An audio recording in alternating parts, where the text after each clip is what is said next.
The Destiny TWAB came out earlier this week, and we have some news to cover, so let's get right into it. As usual, the TWAB covered a lot of ground, but for the purpose of this video, I want to focus a little more specifically on one area: shotguns, and to funnel it down to its finest point, aggressive frame shotguns. So the TWAB reads as follows. Shotguns are very dominant in PvP by any measure, and don't allow counterplay with primary weapons, particularly close-range primaries like sidearms and SMGs. We see frequent player feedback about their prevalence in PvP activities and how they make it difficult to use various weapon archetypes that otherwise feel good against players without shotguns. We want them to excel in a narrower niche than they do currently. So this change aims to retain the reliable one-hit elimination, but at closer range, and push them to be slightly rangier than currently at getting two-hit eliminations. As with our intent for all special weapons, if a player is caught out of position with a shotgun, they should be at a clear disadvantage. With the ability to quickly follow up rising in importance, we expect faster firing shotguns to eat into aggressive shotguns' dominance and other special weapons to be more viable. So with all that being said, Bungie is trying to not so much change the meta as to tweak the meta in so many baby steps. There's a lot more they could do, but that would shake up the PvP meta considerably, and PvP players would rage.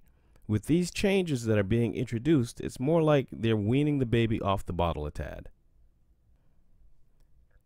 These changes were supposed to be introduced in Season 15, the season of the Witch Queen, but Bungie, in its infinite wisdom, decided to experiment with the changes now and collect data while the game is slowed down a little bit. It does make sense. So what are the changes? Well, I'm glad you asked. Here they go, and yes, there is some math involved, but don't panic. Increased aggressive frame shotgun cone angle from 4.0 degrees to 4.25 degrees. If you're having trouble picturing this, just think of the difference between a regular ice cream cone and, say, a waffle cone, and you get the picture. Reduced shotgun damage fall off minimum by 2 meters, increased shotgun damage fall off maximum by 2 meters. Now here's the sweet spot of the video. Note, slug shotguns are unaffected by this change. So in essence, shotguns like the Felwinters Lie, Astral Horizon, Found Verdict, and Imperial Decree are getting this somewhat slight nerf. But don't you worry, you're covered. Slug shotguns like the Xenoclast, 7 Seraph CQC, and newcomers Riiswalker and Sojourner's Tale will get some much needed shine along with the Chaperone.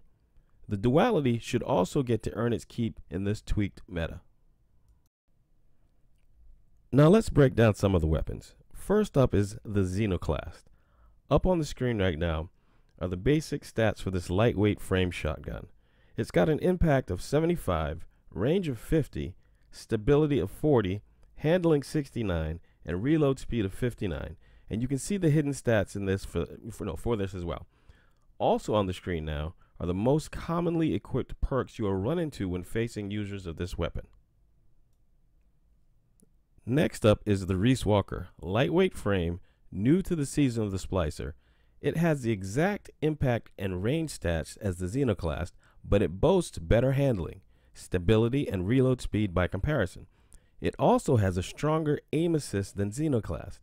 Here are the most commonly equipped perks for users of the Riiswalker. Also new to this season is the Sojourner's Tale Precision Frame Shotgun. The Sojourner's Tale shows an improved impact of 75, which is better than the previous submissions, as well as an improved range stat of 65. The handling and reload speed are slightly down from the Xenoclast and Riiswalker, but it's a fair trade-off to me for impact and range. You won't be getting as much aim assist with this shotgun either. The most commonly equipped perks are on screen now. This is actually a pretty good shotgun, so don't sleep on this one, and if you've been playing Override, you should have plenty of these dropping for you from the chests. Up next is the 7th Seraph CQC, one of my personal favorite alternative shotguns.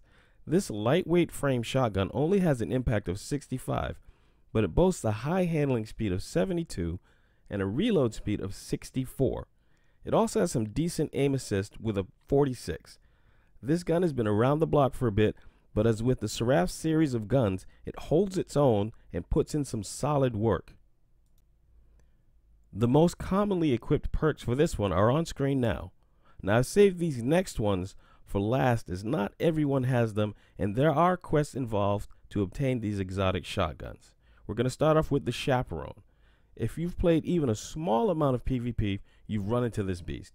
The Chaperone boasts an incredible impact of 75 and a whopping range of 100, making this shotty a thing to be reckoned with in PvP. The handling and aim assist are nothing to sneeze at, coming in at 82 and 70 respectively. Make sure you check your corners as you may come face to face with this monster. The Duality is going to find a place in this tweaked meta with its impact of 80, range of 73, and aim assistance of 65.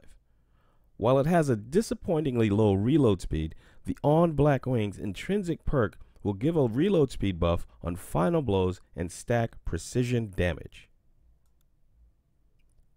The King of the Hill and Bane to Many, Felwinters Lie, has an impact of 80, which is extremely respectful, but it has a base range of only 29.